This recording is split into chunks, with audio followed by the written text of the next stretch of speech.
Imagen, plataforma digital.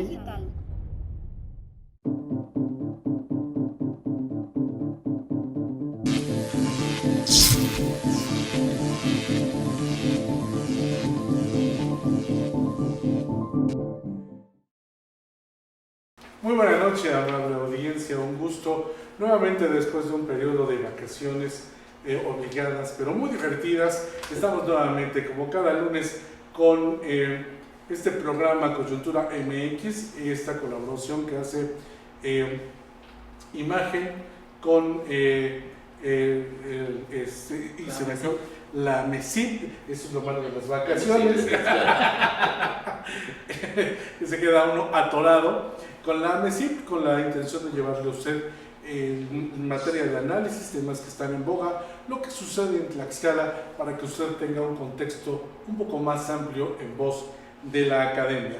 Bienvenidos esta noche a mis compañeros, Saúl Molina Mata, quien dirige la MESIP en Tlaxcala, quien está al frente de este gran trabajo. Bienvenido, maestro Saúl. Gracias, Manuel, muy buenas noches a todos, un abrazo, estamos de vuelta. Y al doctor Norberto Sánchez, un gusto.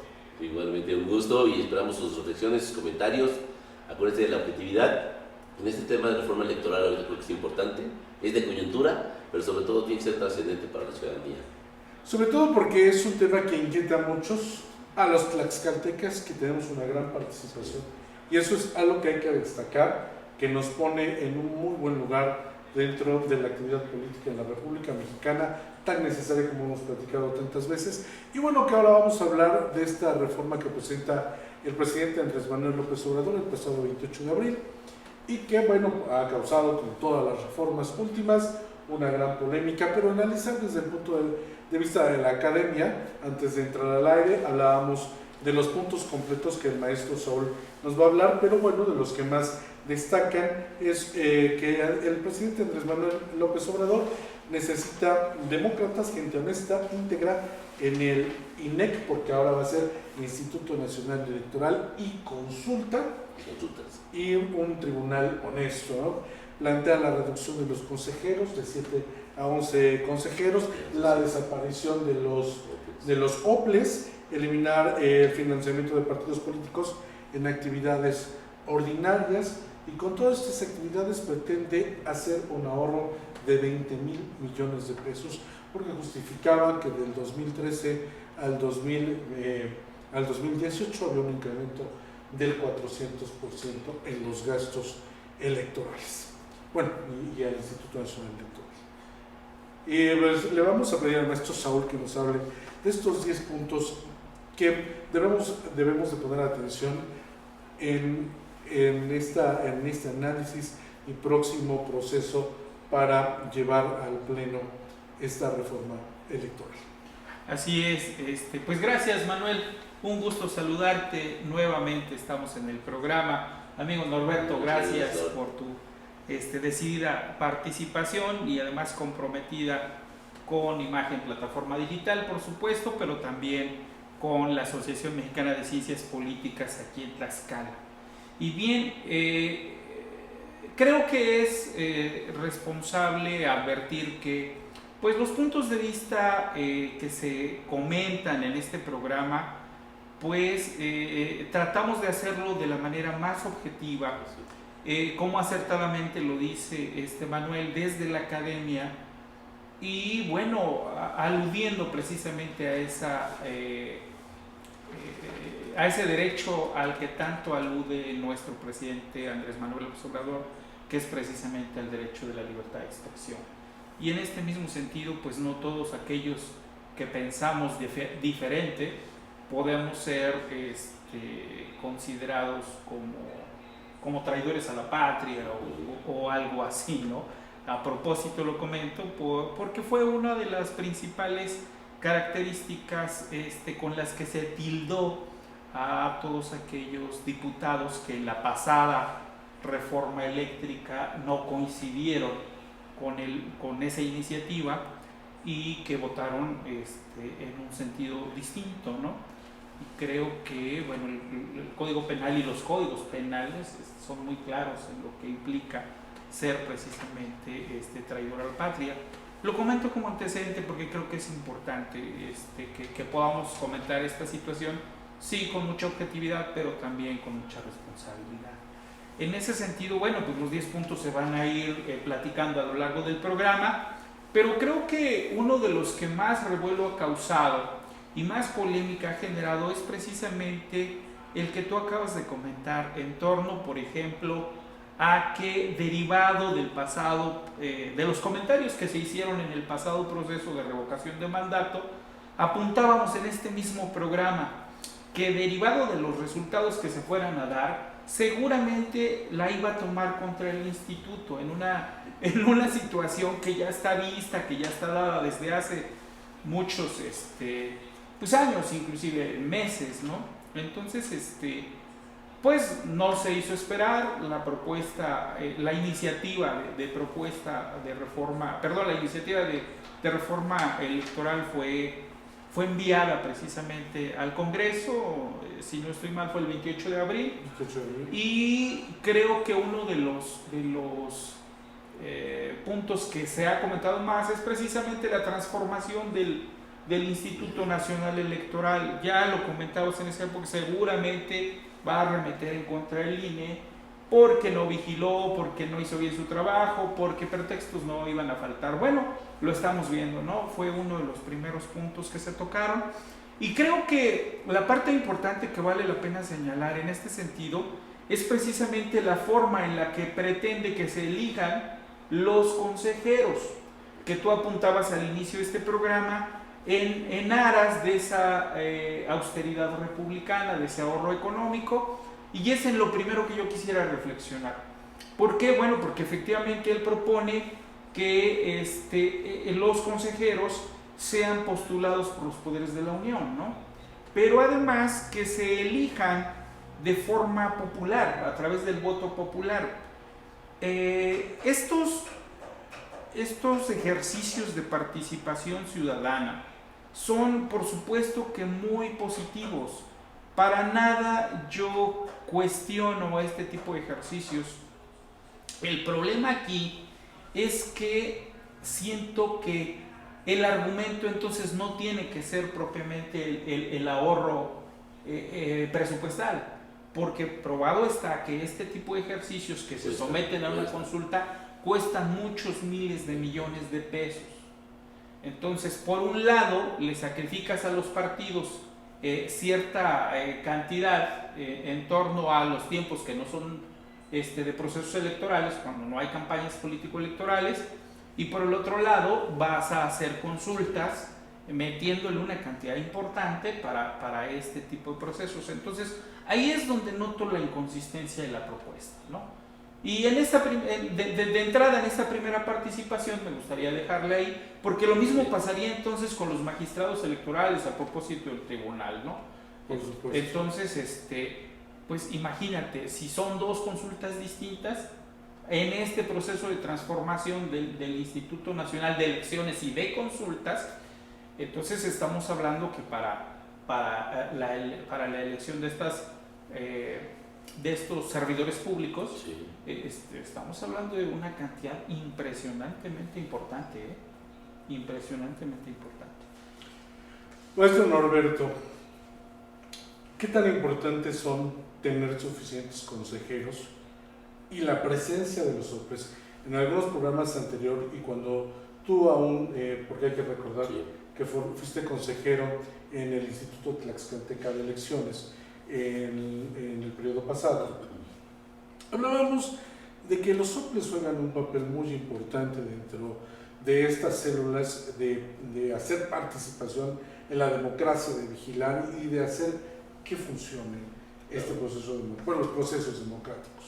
Sí, mira, la verdad coincido con el tema de revisar las inconsistencias, pues yo creo que más que inconsistencias son como que está muy en lo general las propuestas que se mandan, todavía no son muy aterrizadas. Entiendo que también la Cámara de Diputados tendría que hacer lo propio para ir afinando los detalles, porque hay muchas cosas que se dicen, pero no se explica el cómo. O sea, si vamos a reducir, vamos a hacer consultas, vamos a sacar 20 o 30 o 10 de cada poder y el presidente va a mandar 20 propuestas, pero ¿cómo van a salir esas propuestas? O sea, ¿cómo la Cámara de Senadores o la Cámara va a sacar las propuestas de los que pueden ser consejeros o consejeras del INEC? Porque plantea la transformación del INE al INEC. ¿Por qué plantea la transformación y el cambio de nombre? Porque jurídicamente necesitamos un cambio de nombre para poder hacer ajustes al interior del INEC, que en este caso trae ajustes en lo general muy a revisarse. Algunos pueden tener ciertas, yo diría, probabilidades de ser o tener un buen resultado, tener éxito, pero algunos habría que revisar hasta dónde podría ser un camino en retroceso, ¿no? Y no necesariamente un camino hacia adelante. Entonces creo que hay que ir con cautela, porque además de su iniciativa hay otras dos más que ya están en puerta, como las muchas que ya se mencionan de otros partidos, también de la oposición, que ya va a mandar también su propuesta de reforma electoral. Entonces fue como que el impulso para que se empiecen las negociaciones al interior, se empiecen a reflexionar los temas. Y en el primero que tomó el maestro Saúl, muy atinado por cierto, es, a ver, sí vamos a transformar el INEC, vamos a quitar de 11, vamos a pasar a 7, ¿no? Y lo vamos a elegir por medio de la consulta, que insisto y coincido con el maestro, pues también se va a generar recurso. ¿Y cómo va a generar, cómo va la ciudadanía a votar por ese tipo de candidatura? Va a haber una superboleta de 30 personas, porque imagínate la boleta cómo sería, ¿no? O ya va a ser electrónica la votación, porque también se pide el tema de revisar el voto electrónico. Entonces, si es electrónico, sería a través de los celulares, va a ser por internet o va a ser en urnas electrónicas, porque hay diferentes modos de votar de manera digital. Entonces, como que sí está muy, en lo general, pareciera que es un tema que se va a dar para negociación. Y bueno, de entrada el INEC, pasar a INEC, quitar el número de consejeros y consejeras, es un tema que le cae bien a la gente. Yo, y como me hiciste la pregunta, yo creo que no es necesario reducir el número de consejeros. Hay muchas comisiones y el trabajo en un instituto electoral es un trabajo democrático, es decir, no se basa en una situación piramidal. No tenemos en los institutos electorales, o no se busca en los institutos electorales, tener un orden jerárquico piramidal. Es decir, el presidente o presidenta de un consejo general no es el mandamás y único de ese consejo. Me voy a explicar. En los órganos electorales democráticos que tenemos ahorita, gracias a estos 30 años de trabajo de reforma electoral, tenemos órganos electorales que trabajan en voz de la democracia. Es decir, que no se busca tener personas para su imagen, sino se busca tener personas para trabajar en comisiones, trabajar en colegiado y trabajar los temas de manera más particular. Entonces, ¿cómo ha funcionado? Los 11 han funcionado bien. Yo creo que ha funcionado bien porque hay muchas comisiones que no se ven, que son trabajos operativos. Claro. Y en esa operatividad, ¿cómo eliges a una persona consejera o consejero? A través de, no sé, harán campaña, o solamente mencionarán los nombres, o habrá una contracampaña con algunos de ellos, porque se puede prestar a muchas cosas, ¿eh? Ahí va a empezar el problema. Y luego quitamos los tribunales, y quitamos los tribunales locales, entonces dejas que, porque realmente dice, la reforma dice, voy a quitar los tribunales electorales locales, porque de todos modos pasan a los federales. Entonces no tiene caso. No, eso es no ciertamente del todo cierto, porque muchas cosas se resuelven a nivel local y ya no necesariamente pasan a nivel federal. Hay una estadística ahí interesante revisar. Los soples, dice, ok, vamos a quitar los soples y que lo absorba el INE. Bueno, la cantidad de elecciones que hay a nivel local son muchísimas y la cantidad de dinero que se requieren son más todavía. Entonces el cálculo se me hace muy a la ligera, lo voy a decir, un cálculo muy a la ligera, porque además más abajo dice que podemos quitar los 300 distritos electorales porque ya no serán necesarios y habrá como que órganos locales del INE, o sea, como unos grandes OPLES dentro del INE, así los veo, que atiendan los 3 distritos federales de caso de Tlaxcala más los 15 locales.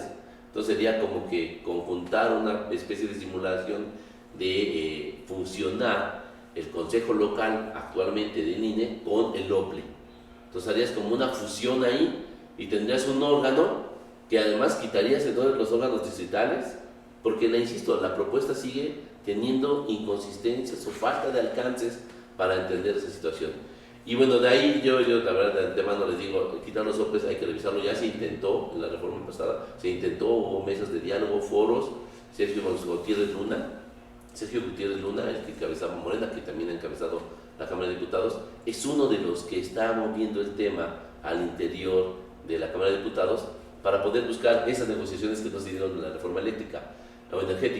Entonces, si están buscando eso, es que van a buscar consensos, que yo creo que eso sí haría que pudiera pasar, porque ahorita la oposición ya dijo no pasa, ¿no? Entonces sí necesitan los consensos, sí necesitan trabajar a detalle estos puntos. Estamos hablando ahorita del primero, que es del INEC y de los OPLES y los tribunales, pero sí siento que se podría hacer un retroceso quitarlos. Creo que más bien habría que eficientarlos, en el sentido de saber hasta dónde, por ejemplo, un OPLE podría atender la elección de senadurías, porque las senadurías representan a los estados en este pacto federalizado que tenemos. Entonces a lo mejor el OPLE podría absorber, si es que se van a quitar los consejos distritales del INE, pues absorber hasta las diputaciones federales, no sé, o las senadurías, y no necesariamente desaparecerlos. A lo mejor que los retome el INEC nuevo, y sea una célula importante de eso. Entonces falta mucho que debatir, no estoy en muchas cosas de acuerdo, y voy a meter el otro tema, que es el de los pluris. Es un tema que le gusta a la voz populi, ¿no? Le gusta decir que eliminemos los pluris, pero que tengan cuidado. Eliminar los pluris puede ser un factor muy arriesgado a la democracia. Los pluris nacen por un sentido de darle voz a las minorías. Los pluris tienen un sentido de pertinencia político, electoral de muchos años, una exigencia que traíamos de cuando había un partido hegemónico, y ojalá no queramos regresar a partidos hegemónicos, puede ser 1 o 2 o 3 partidos hegemónicos. Creo que la idea de nuestra pluralidad es tener mayor número de partidos, mayor número de opciones, y quitar los pluris puede ser un riesgo. A lo mejor lo puedes quitar de las senadurías, porque la senaduría representas a los estados, no es necesario una pluri. Claro. A lo mejor sí, de esa sí la puedes quitar, pero de la de diputados creo que no podrías quitar los pluris de diputaciones, podrías reducirlo, pero sería como callar las voces de las minorías. Sobre todo porque bueno, el número de pluris de diputados que pretenden disminuir es 200. No son todos, son 200, puedes quitar todos. A lo que voy Podrían dejarlo en 100, ¿no?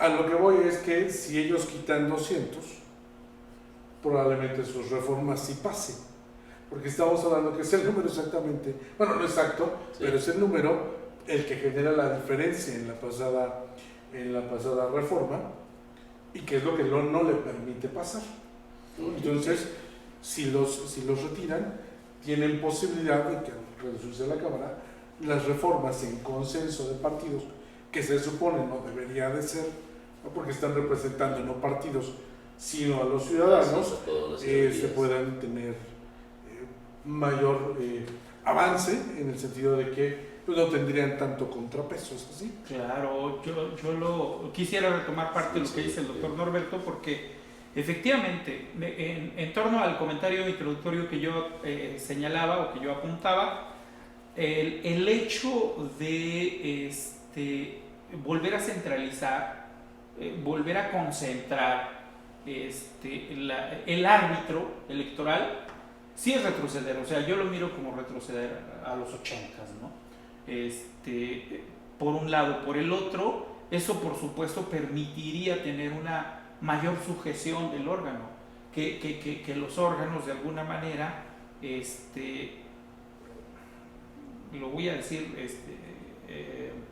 con cuidado, pero como que siento que derivado de cómo se elegirían, como que habría una mayor sujeción hacia el poder, ¿no?, que en su momento lo propuso. Claro. Llámese el ejecutivo, llámese el legislativo, en fin. Entonces, en ese sentido sí habría que tener mucho cuidado, porque efectivamente podríamos caer en quitarles autonomía, claro, ¿no? Y creo que por ahí va el comentario, y más bien por ahí va la jugada. Por eso hice este comentario, porque en relación directa al comentario de Norberto es que efectivamente hay que tener mucho cuidado con el tema de la eliminación de los plurinominales. Efectivamente se mira en ellos la figura de la representación de las minorías por excelencia, porque efectivamente cuando eran los tiempos de ese gran partido tricolor hegemónico, sí, pues entonces las minorías buscaban ser escuchadas, buscaban tener voz, buscaban tener voto en esos organismos, en el Congreso, ¿no? Ya sea los locales o en el federal. Pero en este mismo sentido, habría que ver por qué Norberto hace una advertencia, dice, aguas, no sea que podamos caer en lo mismo. Y a eso yo me refería cuando digo que tal vez por ahí vaya la jugada. En otro momento pudimos haber apuntado a que era una acción tal vez correcta el disminuir el número de pluris. No eliminarlo en su totalidad como ahora se está proponiendo. Pero sí veo que pudiera ser una estrategia que efectivamente de control presidencial, para que las propuestas, las iniciativas, el presupuesto y todo lo que se juega ahí, que es el destino del país nada más, casi nada, pueda pasar sin problemas. Entonces yo lo visualizo como que sí, a lo mejor es un comentario muy osado, pero creo que sí respalda la teoría que está planteando el doctor Norberto, en el que sí hay que tener mucho cuidado, porque eliminaría los pesos y contrapesos de los que tantos teóricos de la política hablan, ¿no? Y de cómo funciona el sistema político, ¿no?, tan necesarios que en este proceso progresivo hacia una democracia hicieron que llegara el presidente Andrés Manuel López Obrador. Claro. Digo, si ahora, bueno, el mayor número de alternancias, ¿no? Claro, por supuesto. Sí. Pero a ver, la senaduría juega un papel distinto. O sea, yo creo que no hay que meter todo en lo general en una sola caja, ¿no? Porque además 32, es uno por entidad federativa. Es uno por entidad, más luego vienen los de primera minoría o los de los que quedan en segundo lugar, que eso solamente pasa en senadurías. Es un principio. A ver, tenemos tres principios. El principio de representación proporcional, que son aquellos que proporcionalmente son los pluris, ¿no? Sí. El principio de mayoría, que son los que ganan con más del 50% más uno de los votos, y el principio de primera minoría, que solamente aplica para la elección de senadurías. Es decir, los que quedan en segundo lugar es la fórmula que también va una de esas personas al Congreso. Entonces ahí sí están aplicados los segundos lugares. Por eso en la senaduría sí se podría pensar en quitar el principio de RP. Podrías pensarlo en quitarlo, o sea, no creo que esté mal, porque los segundos lugares tendrían voz. En una elección, tanto los primeros lugares como el segundo, en senadurías entran al Senado. Son 32 por mayoría, 64 por mayoría, 32 por primera minoría y 32 por RP. Podríamos quitar los 32 porque más o menos así viene la propuesta para senadurías, que ahí, hasta ahí, sí creo que puede ser congruente, tiene un cierto filo de congruencia por este pacto federal. Pero si tú replicas eso a la Cámara de Diputados, ya no aplica, porque ahí no hay primeras minorías. Claro. ¿Sale? Ahí sí solamente hay mayoría, los que llegan por mayoría, que son los 300 que tú dices, más los 200 pluris. Si tú quitas los 200 pluris, ya no hay voz de nadie. Entonces creo que ahí no hay que aplicarlo. Podrías reducirlo a 100, que es una propuesta que yo sigo creyendo que es todavía más congruente. pero aún así tendrías que revisar los números, en los porcentajes, en las mayorías absolutas, para ver cómo quedaría. Pero, insisto, creo que a rajatabla así decir quito pluris no es adecuado, y menos para las dos cámaras. En el otro tema, que es en el de la elección, sigo en la elección de consejeros y consejeras y magistrados, también siento que la ciudadanía tendría que tener una forma de encontrar los currículums más viables, pero ¿cómo van a llegar esos currículums? ¿Quién los va a proponer?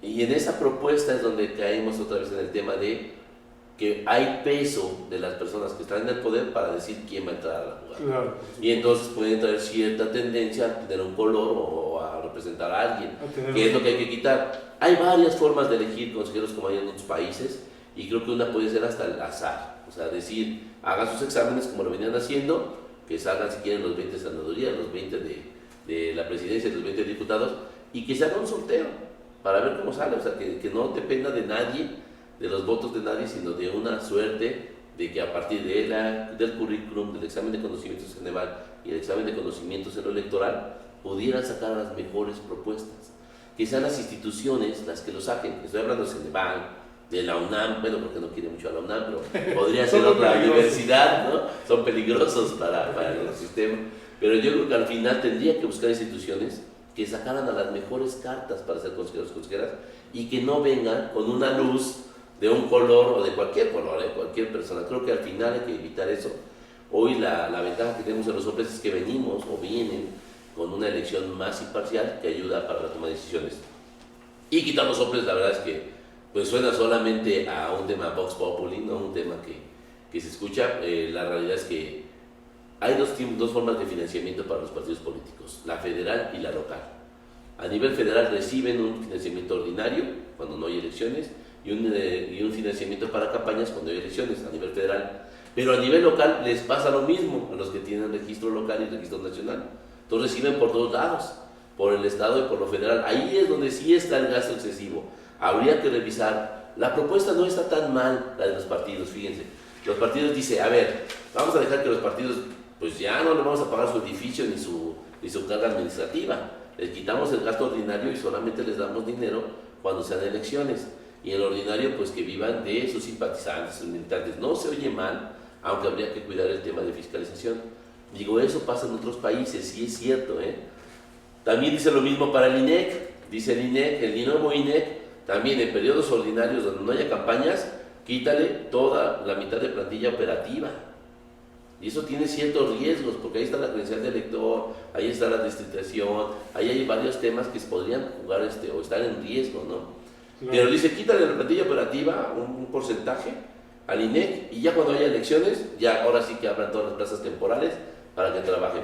Caso como lo que pasa en Tlaxcala, en los soples, ¿no?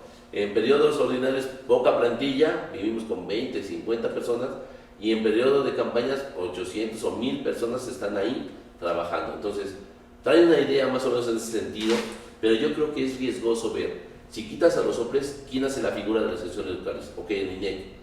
¿A través de qué? ¿De un consejo local o de los consejos distritales? Y luego, ¿cómo?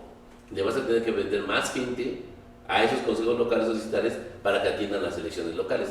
¿Qué fue lo que hizo el INE? Cuando absorbió temas de los soples, ¿qué hizo? Creó un nuevo departamento que se llama de vinculación con los estados. Y ese departamento es grande. Y el departamento de servicio profesional o de electoral también creció al doble, porque también trabajan en el tema de los soples. Entonces ya hay un trabajo robusto en el tema electoral. Habría que revisar hasta dónde es viable ese sentido de los soples y los tribunales locales, y hasta dónde podríamos perder de vista temas como las elecciones por usos y costumbres, las elecciones indígenas, los temas de licitación específica. Nosotros tenemos un cuarto nivel de gobierno que no hay en otro estado. Nosotros tenemos casillas, ¿no? Casillas que tienen 4 o 5 elecciones únicas casi en todo el país, que tienen hasta 5 elecciones en una misma casilla, o sea, diferentes boletas ahí. Entonces, yo creo que no es algo sencillo plantear solamente una separación. Podrían plantear una reconfiguración del sistema local, y yo creo que le va a dejar la tarea, si es que pasa, al nuevo INEC. Y esa tarea, si la hace el INEC, va a ser una tarea muy, muy compleja. Hablando de lo que decía, y aquí en Tlaxcala juega un papel muy importante, por ejemplo, la elección de los presidentes de comunidades que no se dan en otros estados. Aquí tenemos un elemento muy sui generis, pero también muy efectivo.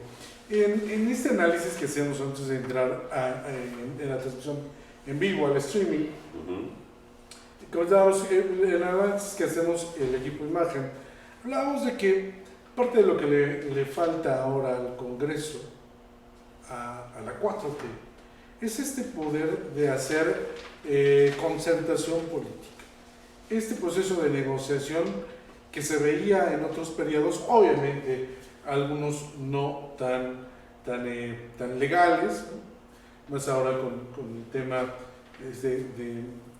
de ventilación que hay en las pasadas administraciones, en donde se dice que hasta Peña Nieto estuvo ahí vinculado y animando a los diputados de otro color. Sin embargo, es muy importante, es algo que se ha visto carente ahora la 4T en cuanto a este liderazgo para poder establecer esta negociación tan necesaria política, que es parte del tema del estudio de las ciencias políticas. Yo creo que habría que abrir unas comillas y comentar algo con mucha delicadeza en este sentido. El líder de la 4T es AMLO, el líder de Morena es AMLO, y así lo visualiza toda la gente que confía en Morena, toda la gente que confía en sus gobiernos. Esa figura mesiánica es precisamente Andrés Manuel López Obrador. El detalle es que al ser el presidente no puede estar involucrado, o si lo está, pero no debe estar involucrado, por lo menos no visiblemente, en este tipo de negociaciones, en este tipo de concertaciones, en este tipo de acuerdos, porque evidentemente pues no se lo permite la ley, que por cierto, por ahí hay algunas, en la misma reforma electoral, hay una propuesta de reforma sobre las exenciones a los servidores públicos y al gobierno, ¿no? En lo específico ya lo comentaré, pero cosa que ahorita la oposición, como el PRI, el PAN, el PRD y los demás partidos políticos sí pueden hacer, como cuando se emite precisamente esta iniciativa de reforma electoral, pues en bloque dicen, ¿sabes qué? No pasa ahorita. No vamos a abrir un periodo extraordinario para analizar al vapor la propuesta. Esta se viene hasta septiembre, en el siguiente periodo ordinario. Y desde ahí ya se vio un bloque. O sea, un bloque que a lo mejor no tiene un líder en común, pero que bueno, a través de sus representantes, tanto líderes de partido como los líderes de las fracciones parlamentarias, dijeron, a ver, no vamos en este momento. Que además van a presentar su propia reforma. Exactamente, a eso es a lo que iba mi comentario. Vamos, ellos también dijeron, ¿sabes qué? Aquí se ve que es una propuesta de retroceso, aquí se ve que es una propuesta caprichosa, como tú lo señalabas al inicio, aquí se ve que hay cierta intención de control político, entonces no vamos a ir con esa propuesta, vamos a hacer nuestras propias propuestas. Así lo manifestaron por lo menos los tres principales partidos políticos, que fue el PRI, el PAN y el PRD. Es más, lo hicieron de forma conjunta en un acto público, ¿no? Señalaban algunas particularidades, pero efectivamente a lo largo de estos meses, si Morena quiere que pase precisamente esta iniciativa, tendrán que negociar, tendrán que cabildear, tendrán que sacar lo mejor de esta propuesta y por supuesto lo mejor de las propuestas de los demás partidos, porque efectivamente de lo que se trata, y yo apuntaba al inicio, tenemos que hacer observaciones responsables y no está del todo mal, o sea, tiene puntos que se pueden rescatar, ¿no? El hecho precisamente de retirar el financiamiento para los partidos políticos, por ejemplo, el hecho de la reducción en el caso de las senadurías, la reducción inclusive lo manejaron en los ayuntamientos con las regidurías, ¿no? Sí. O sea, sí hay cosas que valen la pena rescatar. Eso está bueno. Pero seguro estoy que también de las demás propuestas o de las demás iniciativas que envíen los otros partidos, seguramente habrá cosas positivas. Y precisamente de eso se trata, ¿no? El tema particularmente del reconocimiento a la forma de emitir el voto, que ya habla de un procedimiento electrónico, sí. Pues también creo que es algo positivo y en lo que se ha trabajado también desde hace mucho, por lo menos en la teoría, en mejora precisamente de nuestro sistema político electoral en el caso mexicano, ¿no? Pero en ese sentido creo que es lo que se tendrá que hacer a lo largo de estos meses, ¿no? Tú hablabas precisamente de esa figura de liderazgo. Yo no dudaría que se comisionara, que se designara en la figura de ciertos personajes, pero yo creo que sin lugar a dudas el líder de Morena pues es AMLO, ¿no? En la Cámara de Diputados hay una que es la diputada que es de Morena, que no me acuerdo su nombre, que está en la comisión, que la encabeza, la comisión de la reforma electoral, porque ya se creó la comisión. Sí. Eso sí ya se creó, que es un paso que yo creo que sí da luz a que ahorita está el tema de la negociación, del cabildeo, de revisar. Yo creo que ya está eso, porque la comisión ya está trabajando. Y hay figuras como Sergio Gutiérrez, que intentó la reforma electoral pasada, que no salió beneficiado, que quería desaparecer los soples en ese tiempo, sí. Y hoy retoma luz, ¿no? Porque fue el presidente de la Cámara de Diputados, para estas negociaciones. Yo creo que puede por ahí mandar algunos mensajes. Ahora, ¿por qué es de coyuntura y por qué es importante para la familia, los amigos que nos están viendo? Porque sí les va a pegar en su ayuntamiento, porque sí la reforma plantea reducir no solamente regidurías, que en muchos estados están muy elevadas, hay municipios que tienen 25, 27 regidurías. Uh-huh. Nosotros tenemos un municipio con 39, Huamantla, ¿no? Que tiene a los presidentes de comunidad que se vuelven regidores del pueblo, pero además maneja una restricción que además ahí habría que ver cómo se maneja para Tlaxcala, porque si te restringen regidurías, entonces que los presidentes de comunidad ya no podrían ser regidores en Tlaxcala, y luego también restringe el número de diputaciones locales. También habla de reducir de 1,100 y cacho diputaciones locales que hay a 600 o 900. Hay un número importante de reducción también en el número de personas de diputaciones en los congresos. Entonces sí nos va a pegar. Sí, lo que están diciendo ahí, creo que tiene que ver con la vida política que estamos acostumbrados a tener. Y hay que revisar puntualmente temas, no solamente el financiamiento público, que también es importante, porque yo insistía, bueno, ok, estamos diciendo quítenle dinero a los partidos y todos vamos a estar a favor seguramente de eso, porque decíamos, decía entre comentarios el maestro Saúl, ha subido más del 400% el dinero que se le da a los partidos. Es en efecto, o sea, la verdad es que en 5 años la Constitución no se ha movido de ahí porque los partidos, al momento del cabildeo, que es ahorita, ejercen mucha presión para que eso no se mueva. O sea, ¿cómo se calcula el financiamiento público de los partidos? El número de la lista nominal, del padrón electoral, por el 65% de lo que vale la UMA, ¿no? Así se calcula. Ustedes hagan un ejercicio, si la UMA vale 100 pesos, ¿no? El 65 son 65 pesos, digo en números, por que ahorita sería el 65, son como 80 pesos, por el padrón electoral. Entonces, si tú haces esa conversión, son los millones de pesos que se les dan a los partidos a nivel federal. Y esa misma fórmula se replica a nivel local.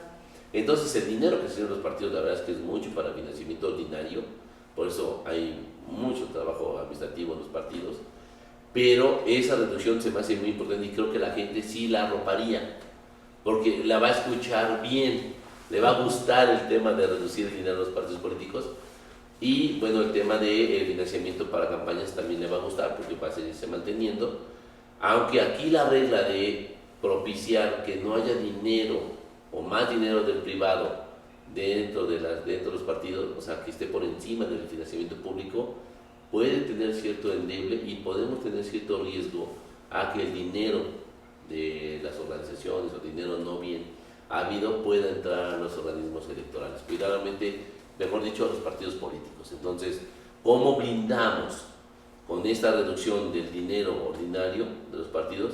¿Cómo los blindamos de la no intromisión, por ejemplo, de grupos delictivos o del crimen organizado? Ahí cuidado, porque hay que cuidar, porque sí dice, va a haber financiamiento más, financiamiento privado, simpatizantes y militantes tendrán que abonar en especie para o dinero para mantener a las instalaciones de los partidos.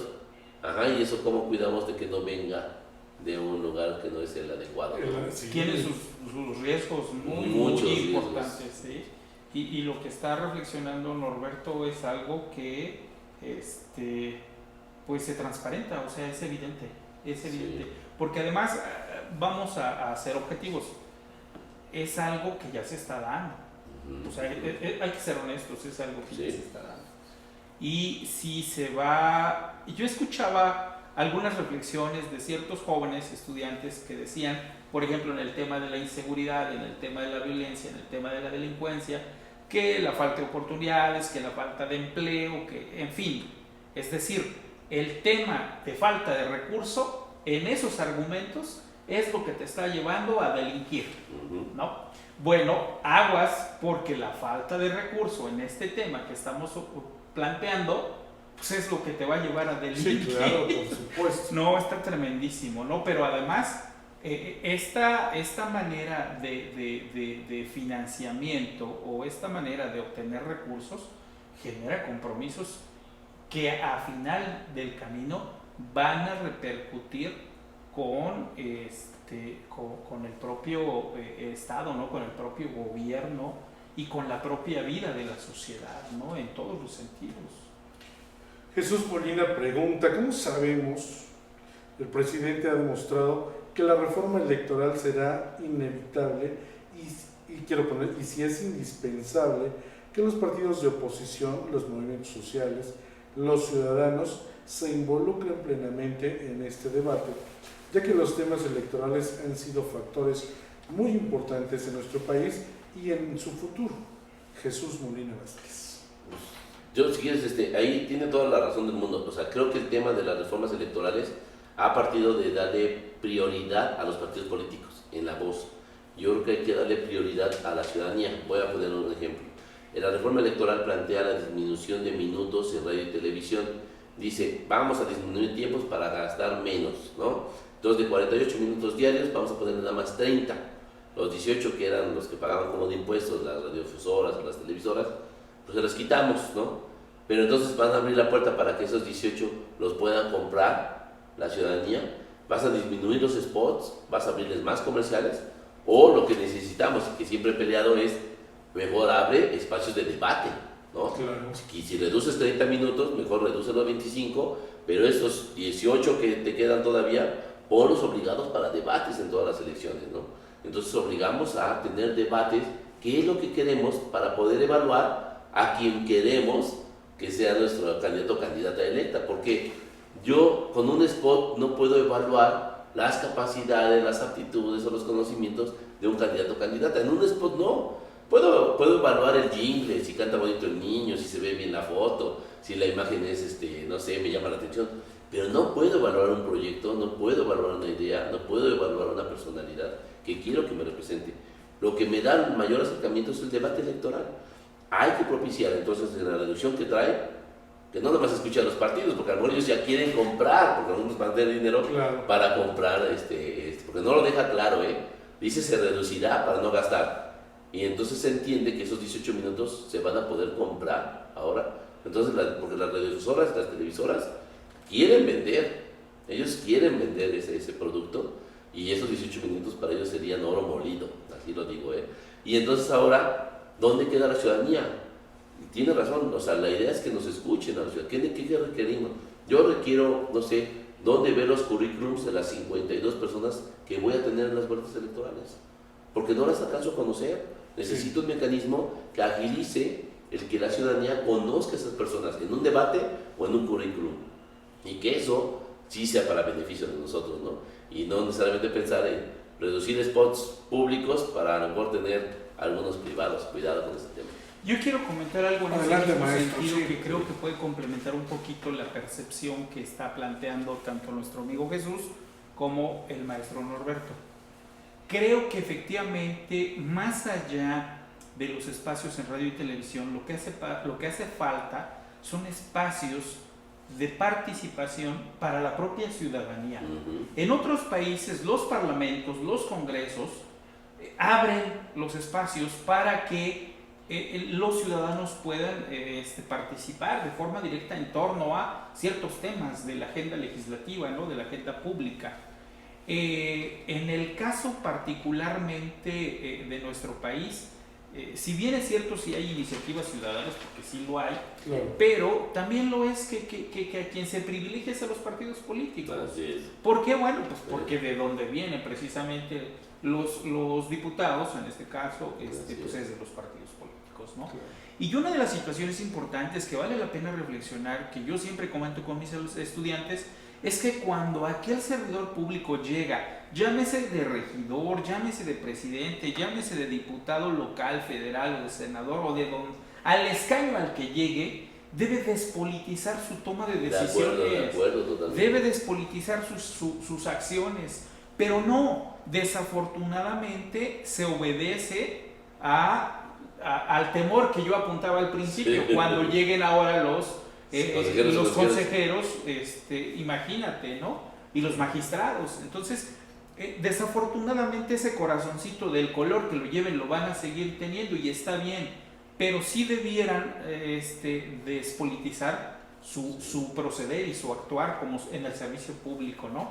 Y en ese mismo sentido creo que va a respaldar mi comentario a lo que dice Jesús.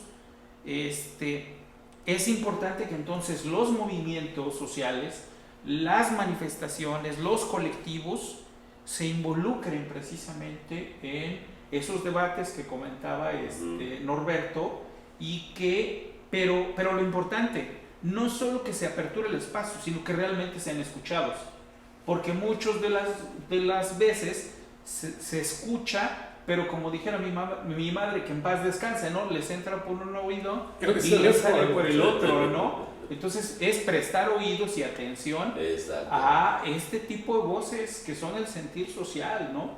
Creo que es muy importante. Y en ese mismo sentido hay algo que quiero apuntar para comentar otro de los puntos que están incluidos, que es precisamente la reducción al 33% de la participación ciudadana para el tema de la revocación de mandato. Sí. Entonces, de lo que se trata justamente es de darle más voz al ciudadano, de lo que se trata es dar más participación ciudadana, de lo que se trata es escucharlos, pero también tomarlos en cuenta. Y si estamos hablando de todo este fenómeno de fortalecimiento a la democracia, entonces, ¿por qué limitar para la participación para el tema de la revocación, para que sea vinculatorio a un 33%? La ley de revocación de mandato en su momento nos habla de un 40%, ¿no? Así lo hizo también en la reforma constitucional, ¿no? Pero ahí la idea sería acercar más la posibilidad de que sí sea vinculante, ¿no? Sí, pero de lo que se trata desde mi óptica es de fomentar más la participación, ¿no? O sea, que si acercas... No de que menos ya se logre. Exactamente, Okay. ¿no? Si se trata de hacerla más efectiva, pues baja a 20, ¿no? Pero aquí la idea es de fomentar más la participación. Tuvo 17, pues al 18. Claro, ya para ¿no? claro, así es, de lo que se trata es de fomentar más la participación, de que la propia gente a través de estos colectivos, a través de estos movimientos, a través de estos grupos, que no necesariamente sean grupos de presión o grupos de choque, sino colectivos ciudadanos reales, con fines, con presencia, con objetividad, con razones justas, como hoy hay tantos, como los colectivos feministas, por ejemplo, los de los derechos humanos, etcétera, que sí puedan, más bien que sí confíen en que este tipo de acciones van a permear y que van a tener efectos positivos. Yo coincido con el 40%, yo coincido con el 40% como está ahorita, no por incentivar la participación, sino por un tema hasta de números, ¿no? O sea, porque si lo bajas al 33% es como decir una tercera parte. A eso ¿no? iba. Sí. Ahí tenemos un problema, y O sea, muchos han opinado en ese sentido, de que entonces ya no es democracia, porque estamos hablando de unas minorías las que determinan Es correcto. este proceso, y eso no es democracia, ¿no? Sí, la verdad no suena tan... Oye, hay otra pregunta de Iván Put, no sé si la tienes allá a la mano, pero me gusta porque en la reforma electoral plantea que se desaparezcan, yo decía, los 300 distritos y nada más quedaran 32 listas o algo así de representación proporcional. Ajá, lo que ya habíamos hablado hace un rato. O sea, actualmente tenemos 5 circunscripciones, ¿no? Si nosotros pertenecemos a la número 4 y de esas 5 cada partido político manda sus listas de representación y en cada una elegimos 40 diputaciones pluri. Entonces 40 por los 5 son los 200 pluris que tenemos actualmente. Es decir, en Tlaxcala, con el Estado de México, con Morelos, entre nosotros elegimos 40. ¿Sale? Ahora lo que está diciendo en la nueva reforma es, no, quitemos las circunscripciones, las 5 circunscripciones y hagamos 32, una por cada estado. Quiere decir que los partidos darían una lista, ¿no?, de representación plurinominal, pero ahí ya no se entiende el contrasentido, porque a ver, vas a eliminar los 200 pluris, pero vas a armar listas de 32, ¿para qué las listas? O ya no va a haber elecciones de mayoría y los 300 van a salir de esa lista. Entonces, ¿tú cómo sabes a quién elegiste, no? Claro. O sea, si realmente va a salir de una lista que no es directa, pues... Algunos Sí, colegas claro. tuyos, periodistas, es lo que decían. A ver, ¿quieres desaparecer los pluris? Pero- Pero ahora vas a mandar listas de representación. O sea, realmente no vas a quitar los 200 pluris, vas a generar 300 pluris y vas a quitarlos de mayoría. Claro. O sea, es que se entienden los sentidos. Por eso digo que la reforma le falta mucho por Mucho aterrizar, afinar, mucho afinar. afinar, mucho entender. Yo creo que están en este momento haciendo lo propio. Ya el PT mandó la suya, ya algunos diputados en particular. Y que de pronto mandan la parecen suya. como la contraparte en parece un juego de ajedrez, porque el Partido Acción Nacional manda, dentro de los puntos que se destacan, es eliminar a el chapulineo, que más parece una reforma interesante. Sin embargo, parece un contraataque en el que, maestro Alberto, tú tienes una opinión Sí. muy importante en ese sentido, que ya la habíamos platicado, y me gustaría que la compartiéramos Sí. con nuestra audiencia. Sí, a ver, el chapulineo no es malo. O sea, a ver, los partidos políticos son un camino para llegar al poder. Y coincido con el maestro Saúl. Llegado al poder ya no debería existir esa presión de los partidos. En la Cámara de Diputados, en los congresos locales, se habla de las coordinaciones o fracciones parlamentarias. Bueno, está bien, a lo mejor para poder estar de acuerdo en algunos temas, ¿no? Pero realmente no debería haber fracciones parlamentarias por partido, Sí. sino por temas. O sea, ahí debemos darle punto a las comisiones. Ah, O luego que digan, no, es que tal dirigente del partido debería de ir a jalar en las orejas a tal presidente municipal que es de su color. A ver, ya el presidente municipal ya no responde y el partido no tiene por qué jalar las orejas a nadie, porque el presidente responde a toda la comunidad del municipio, no al color y no a lo que manda. Si llegó con una ideología partidista, al llegar al poder hasta puede cambiar de ideología. Es más, ha pasado. Llevan diputados de un color y a lo mejor se vuelven independientes o se pasan. Ese chapulineo se ha utilizado de manera peyorativa, yo digo, hasta en campañas para atacar, pero no deberíamos de estar afectados por un chapulineo, deberíamos estar afectados porque quieran responder a intereses que no responden a la ciudadanía, sino a un color. Eso sí deberían estar afectados. Pero el chapulineo creo que al final es un juego de partidos y deberíamos de alejarlo de los servidores públicos. Coincido con el maestro Saúl. Y en el otro tema de las campañas, decía el maestro, es que acá pareciera que los servidores públicos les van a dar la puerta de hacer campaña. Bueno, yo creo que eso de las precampañas es un tema que deberíamos de superarlo, porque no deberían de existir las precampañas. Son campañas internas de los partidos para seleccionar a las personas que se deberían de transparentar y ser democráticas, sí. Pero las precampañas nacen por esta necesidad, pero no existen en varios países porque todo el tiempo las personas deberíamos estar haciendo campaña. Es decir, los servidores públicos, las personas que trabajamos en la academia, los que están trabajando en una obra, en una organización civil, todo el tiempo deberíamos estar haciendo campaña porque eso ayuda a la ciudadanía. Entre más gente está haciendo campaña, más cosas buenas están pasando allá afuera. Lo voy a poner de otra manera. Si a mí se me ocurre estar haciendo campaña ahorita y voy a hacer una limpieza de la barranca, pues estoy aportando. Otro va a hacer una limpieza del río, pues está aportando. En esa evaluación la ciudadanía dice, al que limpió el río le salió mejor que al que limpió la barranca. Se organizó mejor. Eso pensamos en países democráticos. En países democráticos no es limitar la participación, es ampliar la pluralidad de participación. Entonces no deberíamos de hablar de actos anticipados de campaña, eso no debe de existir. Siempre deberíamos de estar todos y todas haciendo campaña. Ese sería cambiar el chip. Eso sería cambiar el chip, ¿eh? Pero tú has dicho algo muy importante, permanente. Claro, El sí. problema es que previo a un proceso electoral, O tú ya soy ves servidor y ya al está. suspirante Sí. o al aspirante, yo le llamo suspirante, Sí. tú lo ves efectivamente yendo a limpiar el río, yendo a limpiar la barranca, pintando las banquetas, las guarniciones. Que después ya no regrese, ¿no? Pues digo, o sea, Si no se vale que lo hagan con recursos públicos, eso a lo mejor deberían de hacerlo con recursos personales o con actividades comunales en manera apartidista, ¿no? Y los partidos deberían estar viendo, mira, este hizo bien esto, este hizo, y lo van jalando, porque esa es la idea, ¿no? Pero esta señorita, esta mujer hizo un excelente trabajo. Pero mi comentario va en el sentido que solo se ve cuando se acerca un proceso político electoral. No lo ves de manera permanente. Si ahorita revisamos, no hay, ¿no? Exacto. Pero porque hay miedos, maestro. Fíjese que eso de los actos anticipados de campaña puede o está reduciendo el tema de la participación política. Porque hay miedo, es decir, si yo participo ahorita, me lo guardan y me lo ponen políticamente, sí, claro. podría proceder. Bajar la campaña. Sí, ¿no? Yo también.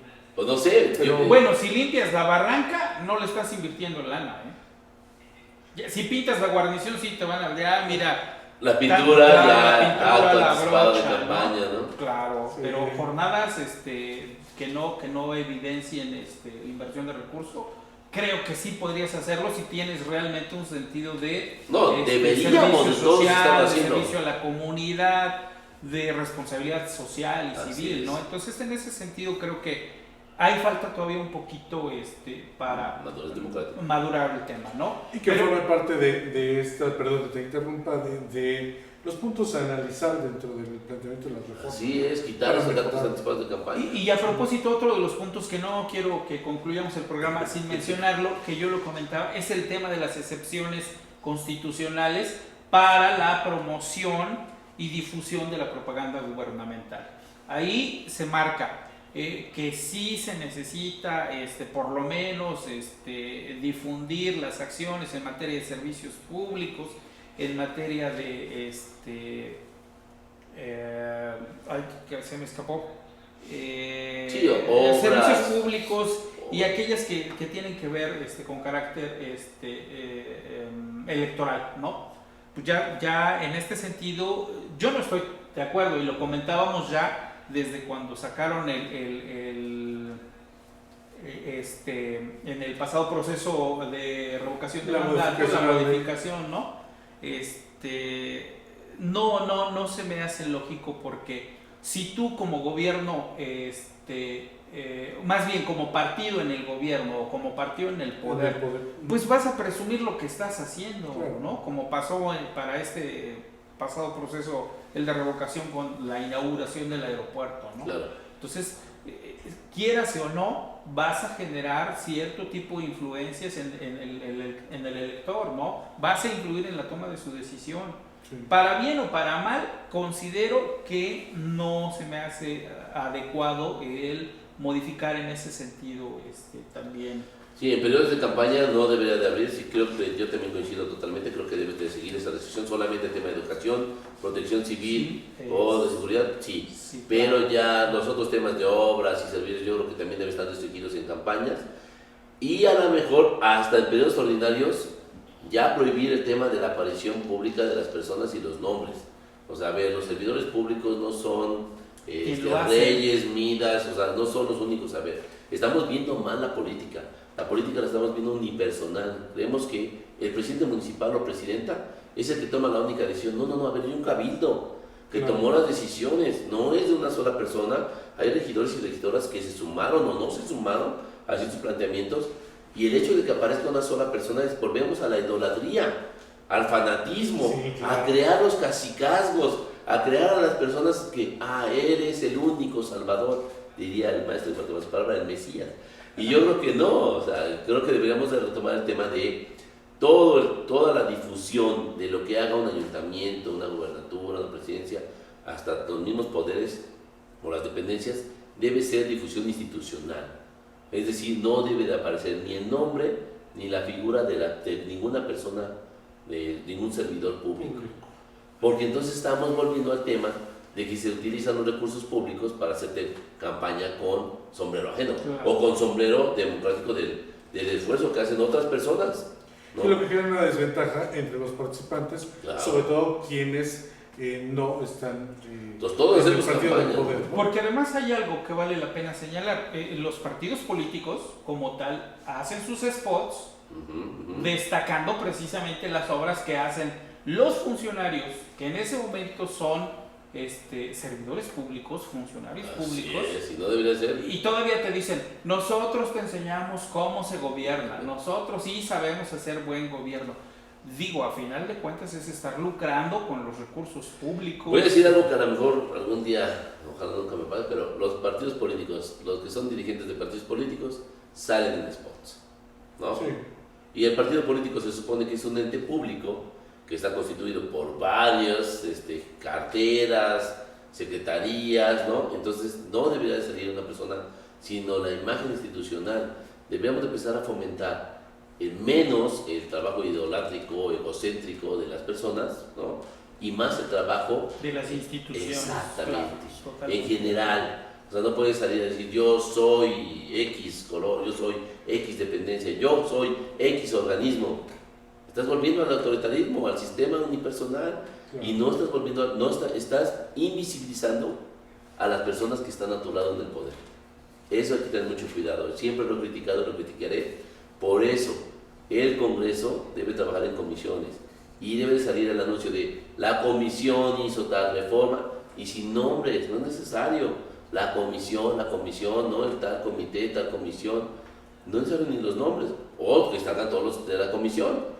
Pero no debe salir una persona solamente a hablar de esa comisión. Es que el presidente de la comisión dijo, a ver, otra vez volvemos al sistema unipersonal, no, es una comisión, es un colegiado, son varios que están tomando decisiones, que salgan todos o que no salgan ninguno. como en el caso de los gobiernos locales, el ayuntamiento, ¿no? El honorable ayuntamiento, entonces todo el ayuntamiento, ¿qué quiere decir? Direcciones, regidurías, todos hicieron esa chamba y no una persona, ¿no? Porque lógicamente, ¿qué pasa con las presidencias? Están buscando escalonar a la... Entonces seguimos en un camino La proyección. que lejos de llevarnos a la democracia, la proyección unipersonal, el cacicazgo, sigue siendo el factor que nos hace tomar decisiones sobre una persona y no sobre un proyecto institucional colaborativo. Nosotros en las escuelas les enseñamos trabajo colaborativo, trabajo en equipo, para que lleguen al gobierno, al servicio público. Y lo importante es que tú salgas enfrente y los demás, sí, Ni sí, salgan. que ni salgan, ¿no? Cuidado con eso que estamos. Pues sin duda este tema es de una larga charla, esperemos poderle dar continuidad, y también me gustaría que dentro de sus opiniones habláramos un poco más de la actividad política de Tlaxcala, de qué es lo que necesitan nuestros representantes el día de hoy de todos los colores para incentivar esta participación que es muy buena en Tlaxcala, pero sobre todo para que la ciudadanía tenga una idea muy clara o un poco más clara de cómo tener en cuenta los aspectos fundamentales para una reforma más allá de tener preferencia por un color. Y bueno, con esto nos despidamos. Su conclusión de 1 minuto y comenzamos con el doctor. Muchas gracias. Yo creo que todas las reformas son una gran oportunidad, ya hay algunos comentarios en ese sentido, siempre y cuando escuchen a la ciudadanía. De verdad, no se cierren. En todas las reformas que ha habido electorales he escuchado la voz de reducción del financiamiento público a los partidos políticos, y en los últimos años lo que ha pasado es lo contrario, ¿no? Es más, hubo iniciativas de un candidato independiente que propuso el famoso, pues quitarles el financiamiento a los partidos, y fue muy famoso a nivel nacional, pero nunca se escuchó y nunca llegó a nada, porque al final no se escucha a veces a la ciudadanía. Yo creo que hoy en esta oportunidad reflexionemos en torno a no casarnos con una visión de una persona, de un partido, escuchar lo que los demás están proponiendo y ver hasta dónde la ciudadanía puede también participar proponiendo algo que nos convenga. Ejemplo, debates electorales en todas las elecciones, currículums públicos, visibles de todas las candidaturas que tengamos a la mano, y sí, yo sí creo en la reducción del financiamiento a los partidos, la reducción a lo mejor de las figuras electorales, revisar cómo podría encajar esto, la reducción de los pluris posiblemente en el Senado. Todavía no queda claro el tema de las diputaciones locales, lo voy a dejar así, porque pareciera que quiere eliminarlos de mayoría y dejar puros pluris. También podríamos analizarlo, digo, nunca hay que cerrarse a analizar esas posibilidades y ir reflexionando en torno a cómo nos beneficia a la ciudadanía o cómo nos puede perjudicar también. Muchas gracias, doctor Norberto. Maestro Saúl. Estoy leyendo algunos comentarios que hacen quienes nos siguen, a quienes les agradezco mucho su presencia, por supuesto. Sí, indudablemente este tema da para hacer más comentarios más reflexiones, mayor análisis, pero creo que el punto medular con el que coincido con Norberto es precisamente que se debe prestar más atención y mayor oídos a los ciudadanos. Los ciudadanos han hecho muchos esfuerzos sociales, organizados y no organizados, para manifestarse, para expresarse, para ser escuchados. Y el detalle es que los gobiernos, ni el federal, ni los locales, ni los estatales, vamos pues los subnacionales, no los han escuchado. Y creo que eso es uno de los principales dolores que más aquejan precisamente en las fibras más sensibles a la sociedad, ¿no? Y bueno, derivado de ello es precisamente las manifestaciones que nosotros podemos ver en nuestras calles, ¿no? Claro. Es triste, es lamentable, pero lo que debe buscar una verdadera reforma electoral es un objetivo fortalecimiento a la democracia.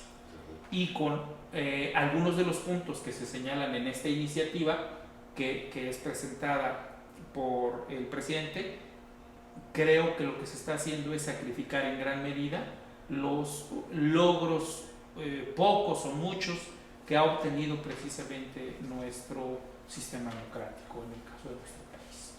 Pues agradecerle al doctor Norberto Maestro Saúl su participación en Coyuntura, este programa que se hace en colaboración con la MESIL, ya me acordé, Imagen, con la intención de que usted tenga esta información un poco más clara. Antes de que mandes al corte, sí. Aprovechar para mañana es 10 de mayo.